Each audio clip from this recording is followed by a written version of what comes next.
Ladies and gents, my name is Xander, aka Diaside, and in this video, we're going to discuss a potential top 5 Beyond Light exotics meta in Destiny 2 PvP. The Beyond Light DLC is just a couple days away, and I don't know about you, but I am pumped and jacked, and I can't wait for this thing to come out. But in the meantime, I want you to prepare by using these weapons in PvP, more specifically this exotic list, because I'm telling ya, these things are gonna be meta. As to why that is, we're gonna find out in just a couple of seconds. But please note that I am not, I repeat, not looking at exotic auto rifles. This includes the Suros, this includes the Monte Carlo, it includes the Hardlight, and potentially more to arrive even in the new DLC. Those exotics that I just listed are still going to be dominant next season, as they're going to get nerfed from their optimal TTK of 0.7, which they currently are, to 0.8 seconds in Beyond Light. This then leads me into my next point, in that this entire video is going to be designed around weapons that are then going to have an optimal TTK somewhere in between that 0.8 to 1 second range, and so without any further ado, the only thing left to do is just to simply sit back, relax, grab some of those Skittles, and eviscerate the notification button, and let's jump right into the video.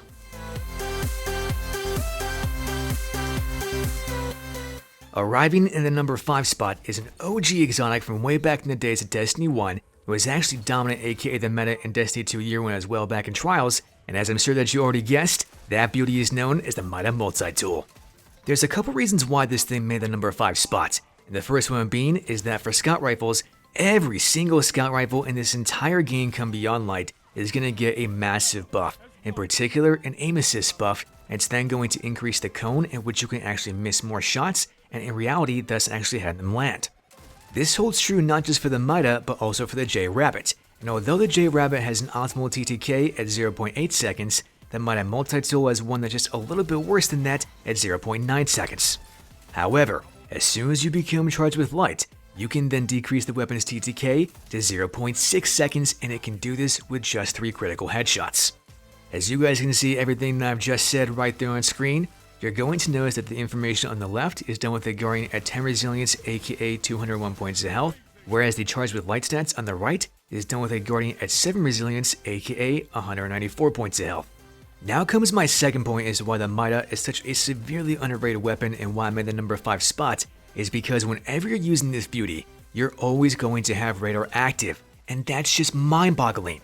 I can't tell you how many times that saved my bacon because I'm aiming down sights or I'm running or something else along those lines, and because I always have radar, my spidey sense is tingling.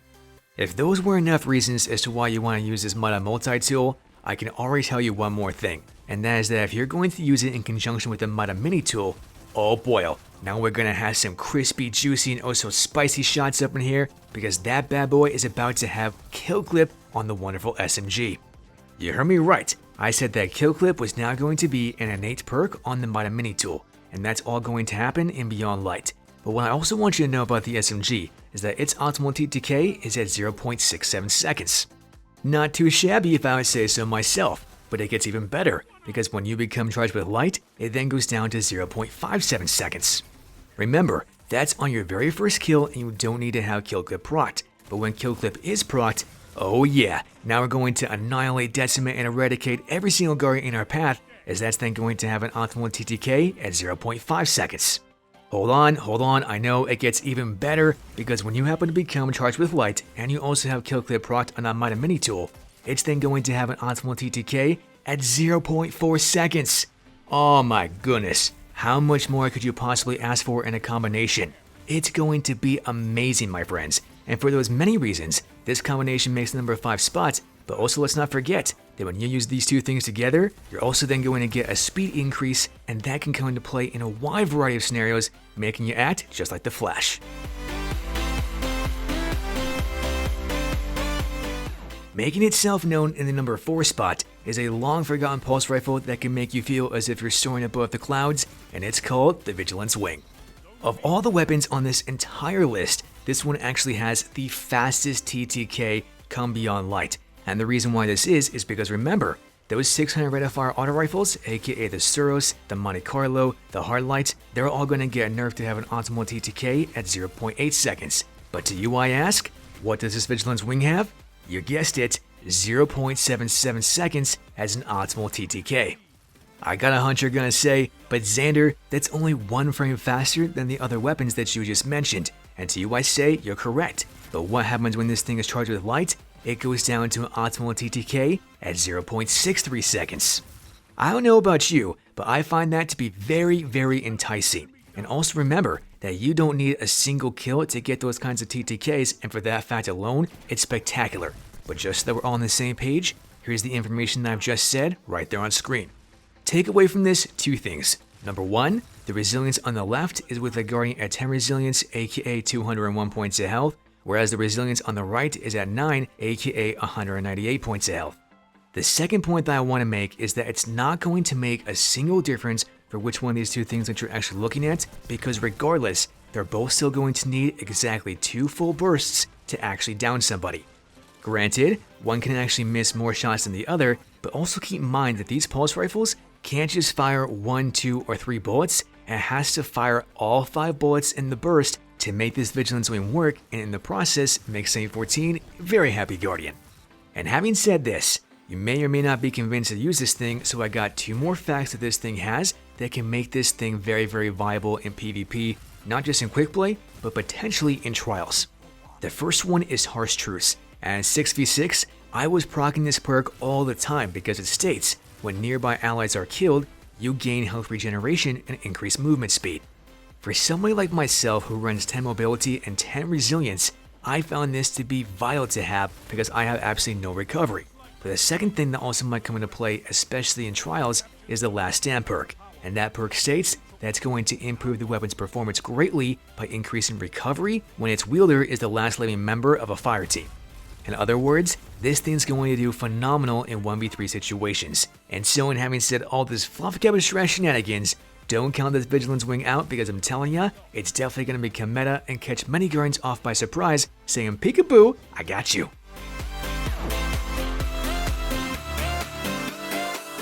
Making itself known in the number 3 spot is our beloved Cade's weapon, may he rest in peace, known as the Ace of Spades. FYI, Zavala, I'm still very upset at you because you let Cade die, but I digress. Luckily for us, the Ace of Spades is still very, very viable, especially when that comes to the Beyond Light DLC. And the reason why this is so is because first off, this is classified as a 140 rate of fire hand cannon, and as such, Bungie's already stated that this thing's then going to get a range increase that's going to be quite significant. If I recall correctly off the top of my head, its base range is going to be at 25 meters, but don't quote me on that, my friends, I'm not quite sure. But what also makes it quite viable is its optimal TTK, as all you simply need to have is 3 critical headshots, and then you're going to have its optimal TTK at 0.87 seconds. Remember what I said at the very beginning of the video? I'm looking at weapons that are going to be in that 0.8 to 1.0 second optimal TTK, and that's exactly where this Ace of Spades falls. But the wonderful thing about Ace of Spades is that not only does it have an amazing shot rhythm that allows you to land crit after crit after crit, but when you're charged with light, this weapon's optimal TTK is still going to be the same, yet all you simply need is 1 crit and 2 bodies. To be on the safe side, I don't want any of us to forget what I've just said, so here's all those stats right there on screen. Just like last time, do note that the resilience on the left is at 10 resilience, aka 201 points of health, whereas the resilience on the right is at 8, aka 196 points of health. Up until now, you may or may not have heard something that's actually worthy of making it in the number 3 spot, but without question is going to make it guaranteed worthy of this number 3 spot is its outstanding perk known as Memento Mori. Pretty much you can get Outlaw and Killcliff proc on this Ace of Spades as soon as you happen to get a kill that's a critical headshot. However, this weapon's optimal TTK is still going to remain at 0.87 seconds even when Memento Mori is proc, doing 90 per crit and 60 per body, but rather, it's going to make that optimal TTK very easy to get, as all you simply need is 1 crit and 2 bodies. Now for those of you that know me, I'm a hand cannon guy, and you also know that I love to 2-tap Guardians, going left, right, pop, pop, saying adios, bye-bye, ciao.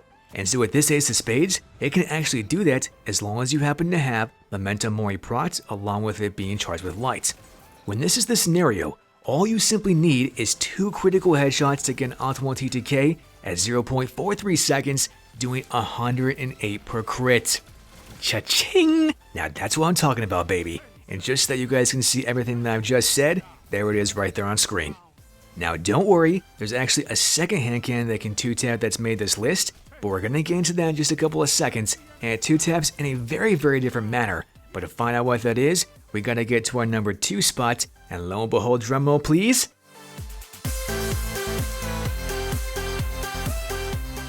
Drumroll has concluded, and this beautiful beast is going to make you thirsty for a Bloody Mary, and it's called the Crimson. Now the Crimson is nothing new, but the reason why I made this number 2 spot is because of one of 3 factors. Number 1, of all the beauties that Bungie has ever made, this thing is the perfect hybrid between that of a hand cannon and a pulse rifle, and as such, it's then going to have a phenomenal ease of use that's not going to take up a wide peripheral vision and thus make it very, very easy to land a lot of critical headshots. This is precisely what you want to have because number 2, this thing's then going to regen your health every single time that you happen to get a kill. As long as that kill is a critical headshot, it's going to refill the entire magazine instantaneously. In essence, you never ever have to reload as long as you're getting those final blows with critical headshots. If that doesn't entice you to use it, well then my third point comes down to this, it's optimal TTK. Remember, we're always trying to get weapons that are going to be very, very competitive in between that 0.8 and 1 second optimal TTK. Well, luckily for us, the Crimson just so happens to have an optimal TTK at 0.87 seconds. Okay, I see you, Crimson, I see what you're trying to put down there, but to you, my friends, I say, it gets even better, because as soon as this thing becomes charged with light, its optimal TTK is then going to decrease to 0.63 seconds. You don't need a single kill to get that kind of TTK, and as long as you have that charged with light, it's going to be able to get that on that first kill every single time. Just so that we're all on the exact same page, you guys can see those stats right there on screen. And as you guys inspect this, you're then going to note that both of these 2 calculations were then done with a Guardian at 10 resilience, aka 201 points of health, but at the same time, I want you to beg yourselves the question of this. Where does this thing fall? Is it an aggressive frame hand cannon or is it an adaptive frame hand cannon? To be quite honest, I really don't know, so if you actually know, let me know down in the comment section below. But the reason why I point this out is because Bungie's already stated that the high aggressive frame hand cannons are then going to get a colossal range buff, whereas the adaptive frame weapons are once again going to get a minor range buff. If I recall correctly, the adaptive frame weapons are going to have a minimum range at 25 meters, whereas the aggressive frame weapons are then going to have a range at 32 meters. Now don't quote me on that as I'm just going off the top of my head, but even so, you really just can't go wrong as this Crimson has so much going for it, and no matter how that you look at this, it's going to land crit after crit after crit, making those oh so wonderful and spicy, juicy, crispy shots into a delicious stew that just might make enemy Guardians a little bit salty. At long last, we have finally reached our number 1 spot, and this poisonous monster is going to act just like the ooze in Teenage Mutant Ninja Turtles, and it's called the Thorn. As its namesake suggests, this thing's going to be a thorn in your side because it can have a damage over time effect as soon as you happen to land either a body shot or a crit shot on any Guardian in this entire game. If just shooting a typical Guardian, it's then going to do 2 points of damage that are then going to have 4 ticks, for a cumulative total of 8 points of damage for every single shot. However, as soon as you happen to down somebody and pick up this wonderful green oozing orb, it's then going to give you the damage buff for that damage over time to then be at 7 and once again do 4 ticks of this for a cumulative total damage at 28 points of damage. Now don't worry, we're going to get more into those details about the damage in just a couple of seconds, as it makes a colossal difference in how this thing functions. But what I also want to state is that the main focus of this damage over time effect is just to keep Guardians damage when you don't happen to have line of sight. While this DOT effect is occurring, their recovery, no matter how high that is null and void, and it's not going to come into play. And this is then going to allow you to make a tremendous amount of plays against them, and that's one of the main reasons as to why I made the number 1 spot. However, even if you don't happen to take into account that damage over time effect, this thing already has an optimal TTK at 0.87 seconds, and that's actually up from what it currently is at 0.8 seconds because remember, this thing's actually classified as a lightweight frame hand cannon, and come beyond light, all lightweight frame weapons are going to get transformed into the adaptive frame weapon class. I know, it can't have that great optimal TTK at 0.8 seconds anymore, but in exchange for this, it's also then going to get a massive range buff, and this then means to us, less bloom. A fair trade-off? Maybe, maybe not. Let me know what you guys think about that down in the comment section below. And as I get into all the other TTKs, I just want us all to be very clear here, so I'm going to put all the weapon stats right there on screen. On the left, we got the weapon's base PvP stats, not taking into account damage over time. But that isn't the case for the stats in the center, and that isn't the case for the stats on the right, because that's actually including Soul Devour doing that 7 points of damage per tick times 4. The key takeaway from this is that when you happen to have Soul Devour active, it's then going to have an optimal TTK, aka a 2-tap, at 0.43 seconds. And not just this, but that can actually now be done at 8 resilience instead of the previous resilience before what it was in Beyond Light at 5 resilience.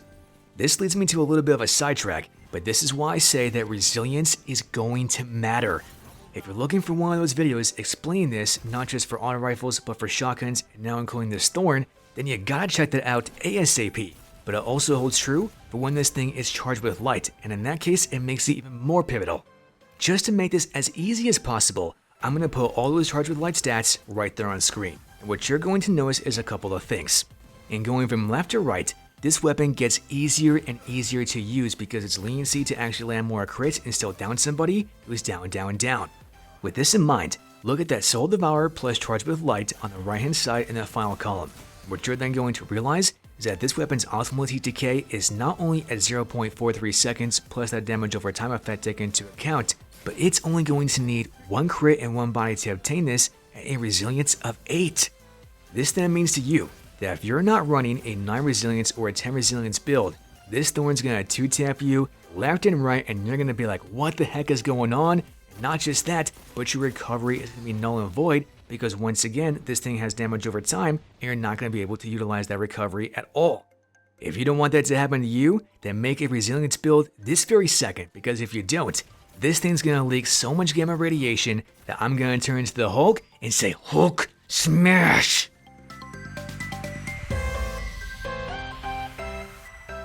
Oh man, I'm sorry guys, I just couldn't resist that, it was too much of a temptation. But having said all this stuff, there's one more honorable mention that I have to make right now, and that is the Sturm and Drain combination.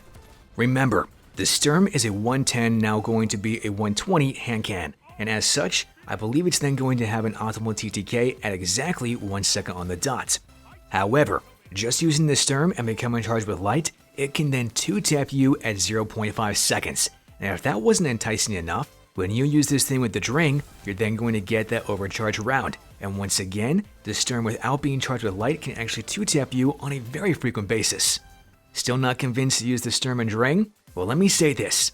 When you're charged with light and you also happen to have an overcharge round, this Sturm can 1-tap you for 195 per crit. And that's just like, oh my goodness gracious. I'm like, nope, instantaneous TTK, I'm out of here, adios, bye-bye. I don't know about you, but I am 110% going to be using this thing very much so when Beyond Light hits. And so in having said this, I want to hear your guys' thoughts on this entire list down in the comment section below. Furthermore, I ask you this, is resilience going to come into play? Yes. And so with that, I leave the floor to you, my friends. The only thing that I have left to say is that if you found any of this information useful, then share the video, as that helps the channel tremendously and it helps other Guardians become more informed about what just might become the meta, at least when it comes to exotics. That's pretty much all that I've got for you as of right now, Dia Slayers, and as always, GG TNT.